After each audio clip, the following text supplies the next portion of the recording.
জামাত ইসলামের আমির তিনি বলছেন যে বিএনপি ইঞ্জিনিয়ারিং করে ক্ষমতায় এসেছে। আমি এটা তীব্র নিন্দা জানাচ্ছি, প্রতিবাদ জানাচ্ছি, এবং তিনি বা তার দল যে কখনোই সুস্থভাবে চিন্তা করেন না তার প্রমাণিত এটা হয়েছে। আগামীতে যেন পুরোপুরি তাদেরকে নির্মূল করা যায় রাজনৈতিকভাবে, সেইভাবেই আমাদেরকে কাজ করতে হবে। আপনারা ইতিমধ্যেই আমাদের সিনিয়র যুগ্ম মহাসচিব এবং প্রধানমন্ত্রীর উপদেষ্টা যারা রুহুল কবির রিজভী সাহেবের কাছ থেকে আজকের সভার উদ্দেশ্যটা শুনেছেন। এটা ছিল আমাদের বিএনপির যৌথ সভা। এই সভাটির উদ্দেশ্য ছিল আগামী 1 মে যে মহান মে দিবস, তাকে সফল করার জন্য বাংলাদেশ জাতীয়তাবাদী দল সমস্ত অঙ্গ সংগঠন নিয়ে তাদের প্রথা অনুযায়ী একটি যৌথ সভা অনুষ্ঠিত করেছে এবং এখানে সফল করার জন্য তারা প্রস্তুতি গ্রহণ করেছে। প্রিয় বন্ধুগণ, মে দিবস শুধু একটি দিবস নয়। মে দিবস আপনি ইতিমধ্যেই শুনেছেন যে এটা গোটা বিশ্বের সকল মেহনতি মানুষ যারা কাজ করে, শ্রম দিয়ে যারা তাদের জীবিকা নির্বাহ করে এবং যাদের শ্রমের উপর, রক্তের উপরে সভ্যতা নির্মিত হয়, সেই শ্রমিকদের একটা অত্যন্ত গুরুত্বপূর্ণ দিবস মে দিবস। এই দিনেই আপনারা জানেন যে রক্তের মধ্য দিয়ে একটা দাবি আদায় হয়েছিল 8 ঘন্টা কর্ম সময়ের জন্য। এই দিনটি বাংলাদেশে আমাদের জন্য অত্যন্ত গুরুত্বপূর্ণ এই বর্তমান রাজনৈতিক প্রেক্ষিতে। আপনারা জানেন যে দীর্ঘ 18 বছর 17 বছরের একটা দীর্ঘস্থায়ী ফ্যাসিস্টদের বিরুদ্ধে সংগ্রামকে লড়াই করে আমরা একটা ছাত্র গণ অভ্যুত্থানের মধ্য দিয়ে ফ্যাসিস্টদেরকে বিতাড়িত করতে সক্ষম হয়েছি এবং তারপরে প্রায় 1.5 বছর একটি অন্তর্বর্তীকালীন সরকারের তত্ত্বাবধানে থেকে আমরা একটা সম্পূর্ণ নিরপেক্ষ একটা নির্বাচনের মধ্য দিয়ে বাংলাদেশ জাতীয়তাবাদী দল রাষ্ট্র পরিচালনার দায়িত্ব পেয়েছেন। আমাদের নেতা তারেক রহমান সাহেবের নেতৃত্বে তিনি প্রধানমন্ত্রী হয়েছেন। আমি আজকে এক পত্রিকায় একটি সংবাদ দেখলাম, যে সংবাদটি আমাকে অত্যন্ত আহত করেছে। যে জামাত ইসলামের আমির তিনি বলছেন যে বিএনপি ইঞ্জিনিয়ারিং করে ক্ষমতায় এসেছে। আমি এটা তীব্র নিন্দা জানাচ্ছি, প্রতিবাদ জানাচ্ছি, এবং তিনি বা তার দল যে কখনোই সুস্থভাবে চিন্তা করেন না তার প্রমাণিত এটা হয়েছে। সমগ্র পৃথিবী, এই সমস্ত যারা অবজারভার এসেছিল, সমগ্র বিশ্বের সমস্ত দেশগুলো, বাংলাদেশের সমস্ত প্রতিষ্ঠানগুলো, পত্র পত্রিকা, মিডিয়া এক বাক্যে স্বীকার করেছে যে এই নির্বাচনটি ছিল এই কালের, অর্থাৎ বাংলাদেশ সৃষ্টির পর থেকে সবচেয়ে নিরপেক্ষ, অবাধ এবং সুষ্ঠু নির্বাচন। এবং সেই সুষ্ঠু নির্বাচনের মধ্য দিয়েই বিএনপি তার জনপ্রিয়তার মধ্য দিয়ে 213টি আসন লাভ করে সে সরকার গঠন করার সুযোগ পেয়েছে। সুতরাং জামাতে ইসলামের আমিরের এই বক্তব্য আমি আবার আমরা প্রত্যাখ্যান করছি, শুধু নয় নিন্দা জানাচ্ছি এবং ক্ষোভ প্রকাশ করছি। যাই হোক, যে কথা বলছিলাম যে আজকে বিভিন্নভাবে বিএনপির বিভিন্ন কর্মকাণ্ডের উপরে বিভিন্নভাবে আপনার প্রচেষ্টা চালানো হচ্ছে ওই শক্তিটির পক্ষ থেকেই একটা আবার ধূম্রজাল সৃষ্টি করা, আবার একটা বিভেদ সৃষ্টি করা।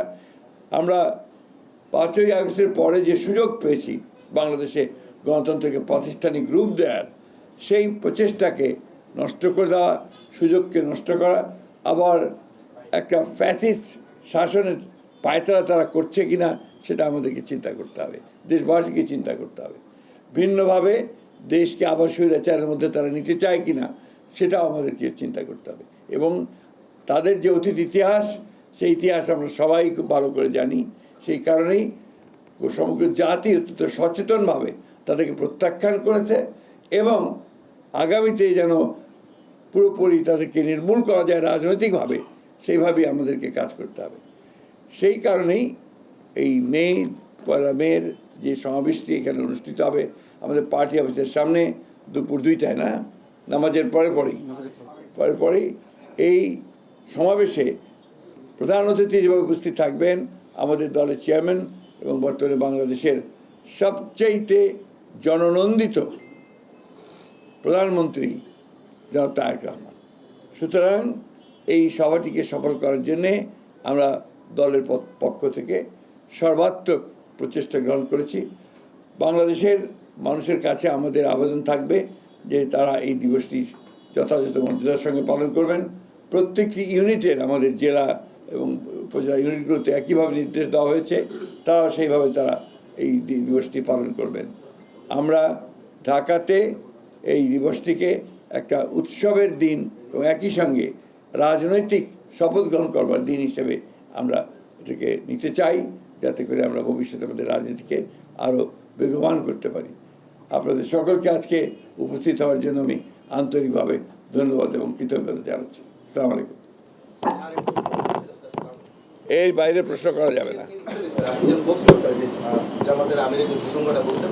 এর মধ্যে দিয়ে দেখছি স্যার আমরা ছাত্র রাজনীতি বেশি একটু উত্তপ্ত হচ্ছে, বিভিন্ন শিক্ষা প্রতিষ্ঠানে নানা বিষয় নিয়ে একটু প্রচারণা প্রোপাগান্ডা এইসব বিষয় নিয়ে আমরা দেখছি ফেসবুকে বেশ গরম। এই ধরনের বিভ্রান্তি বা গুজব ছড়িয়ে আসলে কারা আসলে আমি আগেও আপনাদের বলেছি, বেশ কয়েকবারই বলেছি যে বাংলাদেশের সমস্যা বড় সমস্যা হচ্ছে যে সবসময় একটি শক্তি যারা বাংলাদেশকে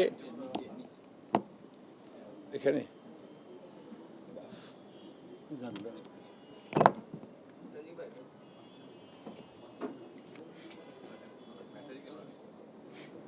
খালি গলায় বলে দিচ্ছি, খালি গলায় বলে দিই।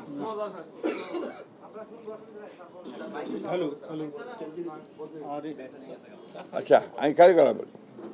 আপনারা সবসময় লক্ষ্য করেছেন, আমরা এর আগেও বলেছি যে বাংলাদেশের স্থিতিশীলতা, রাজনৈতিক স্থিতিশীলতাকে বিনষ্ট করবার জন্য একটি পক্ষ প্রথম থেকেই প্রচেষ্টা চালিয়ে যাচ্ছে। সে নির্বাচনের আগে থেকেই, তখনও আপনার অফুরন্ত মিথ্যাচার, প্রোপাগান্ডা, ফেক ইনফরমেশন, আপনার সোশ্যাল মিডিয়াকে অন্যায়ভাবে ব্যবহার করে, আপনার অনৈতিকভাবে ব্যবহার করে বিএনপিকে জনগণের কাছ থেকে সরিয়ে দেওয়ার একটা প্রচেষ্টা চলেছে, কিন্তু সেটা সক্ষম হয়নি, সফল হয়নি। এখনও আবার দেখেন যে সমস্ত কার্টুনগুলো করে তারা দিচ্ছে এবং সেগুলো নিয়ে গিয়ে যে প্রচেষ্টা তৈরি করছে, খুব স্পষ্টভাবে বোঝা যায় যে ওই শক্তি যা বাংলাদেশকে অস্থিতিশীল করতে চায়, একটা একটা আপনার ইনস্টেবল অবস্থায় নিয়ে যেতে চায়, অনিশ্চিত অবস্থায় নিয়ে যেতে চায়, তাই এই কাজগুলো করছে। আমরা তীব্র নিন্দা জানাচ্ছি। ছাত্র রাজনীতিতে এই ধরনের যে একটা অবস্থা তৈরি করার যে প্রচেষ্টা করা হচ্ছে, আমরা তারও নিন্দা জানাচ্ছি এবং আমি আশা করব যে সমস্ত পক্ষগুলো এই ধরনের অপকর্মে লিপ্ত হচ্ছেন তার বিরুদ্ধে থাকবেন, কারণ বাংলাদেশের স্বাধীনচেতা ছাত্র সমাজ, সচেতন ছাত্র সমাজ বরাবরই অপরাজনীতিকে পরিহার করেছে এবং জনগণও পরিহার করেছে, এবং আমরা এবারও দেখব যে জনগণ এগুলোকে প্রতিরোধ করবে এবং তাদেরকে পরিহার করবে।